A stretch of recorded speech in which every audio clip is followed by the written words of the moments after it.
Komisi Pemberantasan Korupsi KPK membenarkan bahwa TNI dapat berkontribusi aktif di KPK. Namun KPK memastikan jabatan yang akan diduduki anggota TNI yang nantinya ditunjuk bukan pada posisi penyidik dan personel TNI yang akan bergabung di KPK bukan dari anggota yang masih aktif. Jadi ini menjelaskan soal pemberitaan. Kepala Bagian Pemberitaan KPK Priharsa Nugraha menyebut wacana TNI bergabung dengan KPK bukan hal baru. Sudah ada nota kesepahaman dari dua pihak yang salah satunya isinya KPK diperkenankan menerima bantuan sumber daya dari lembaga lain termasuk TNI. Namun bukan dari TNI jika anggota yang diperbantukan masih aktif sebagai perwira. Menurutnya tentara yang diperbantukan di KPK adalah perwira yang sudah masuk masa purna bakti. Mereka kemudian ditempatkan sebagai kepala bagian keamanan. KPK pun tak melarang TNI berkontribusi di lembaga anti korupsi.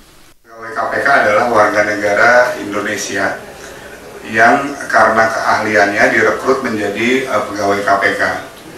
Tapi ada PP yang menyebutkan bahwa pegawai KPK itu terdiri dari 3. Jadi pegawai tidak tetap, PN yang dipekerjakan, dan pegawai tetap. Sementara TNI bukan PN, gitu ya, bukan pegawai negeri. Nah, KPK dengan TNI telah menjalin kerjasama sejak lama. Jadi ada MOU antara KPK dengan TNI yang salah satu butirnya adalah KPK dengan TNI dapat bekerjasama, termasuk di dalamnya bantuan sumber daya. Sementara itu, Wakil Ketua KPK Zulkarnain mengatakan perekrutan anggota TNI untuk bergabung bersama KPK masih wacana.